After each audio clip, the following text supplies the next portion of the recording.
আজকে সম্ভবত আমাদের লাস্ট প্রেস কনফারেন্স। এক্সপেকটেশন অনেক ছিল আপনাদের।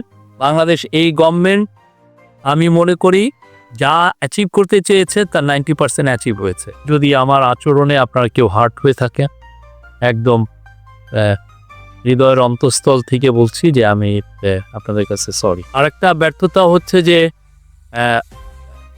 যারা না আমি এটা বলতে আমি মনে করি না এই গভর্নমেন্টের ব্যর্থতা তেমন একটা আছে।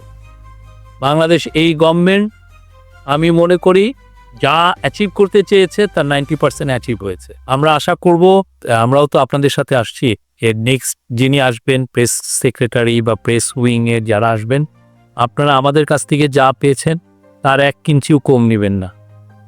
এইটার জন্য ধারাটা বজায় থাকে। News should be open for everyone, should be মানে যে কোনো ধরনের, এটা প্রজাতন্ত্র কি কাজ করছে, প্রজাতন্ত্রের সরকার প্রধান কি কাজ করছে, এটার সর্বোচ্চ এটা জানার অধিকার সবার, আপনার আমার সবার। আপনার দায়িত্ব হচ্ছে এই নিউজটাকে জনগণের কাছে নিয়ে যাওয়া, আর আমাদের দায়িত্ব হচ্ছে আপনার কাছে সবসময় এসে আমাদের এই নিউজটা দেওয়া। চিফ অ্যাডভাইজার নির্বাচনের বিষয়ে বলেছেন, উনি আগে নির্বাচনগুলো কিভাবে হতো সেগুলো বলেছেন যে এগুলো নির্বাচন না, এক ধরনের মোকারি হতো, পুরো সবগুলোই ফেক ইলেকশন। উনি বলেছেন যে এবারের নির্বাচন সুষ্ঠু এবং শান্তিপূর্ণ হবে, এবং উনি বলেছেন যে আমরা নির্বাচনের আর মাত্র 2 দিন বাকি, আমরা অলমোস্ট আমরা আমাদের লক্ষ্যে পৌঁছেছি। উনি বলেছেন নির্বাচন রাজনৈতিক কাঠামোর মধ্যে একটা অভূতপূর্ব চেঞ্জ নিয়ে আসবে, নির্বাচন এবং রেফারেন্ডাম। উনি বলেছেন এই প্রথমবারের মতো আমাদের প্রবাসী ভাই বোনরা পলিটিক্যাল প্রসেসের সাথে ইনক্লুডেড হলেন। তারা যে বাংলাদেশের পলিটিক্সে বাংলাদেশের বিভিন্ন যখন আপরাইজিংয়ে তাদের যে রোলটা সেটাকে এখন সমুন্নত হলো, এবং তারা এখন থেকে দেশের অনেক বিষয়ে তারা আরও বলিষ্ঠ ভূমিকা রাখতে পারবেন। উনি বলেন যে এইবারের ইলেকশনে টেকনোলজির যথেষ্ট ব্যবহার হচ্ছে, যেটা ইলেকশনটা সবার জন্য আরও ইজিয়ার হচ্ছে।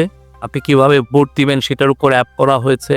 আপনি কিভাবে ইলেকশন যেগুলো 43,000 যে ভোট কেন্দ্র আছে সেগুলোর সিকিউরিটি কিভাবে মনিটর করবেন সেজন্য নির্বাচন অ্যাপ করা হয়েছে, নির্বাচন বন্ধু অ্যাপ করা হয়েছে।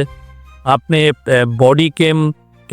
বডি ক্যামেরা দেওয়া হয়েছে 25,700 মতো, সবগুলোতে সিসিটিভি দেওয়া হচ্ছে। ফলে আমরা উনি আশা করছেন যে এইবারে নির্বাচন মানে অন্যান্য যে কোনো বারে নির্বাচনের চেয়ে ভালো হবে।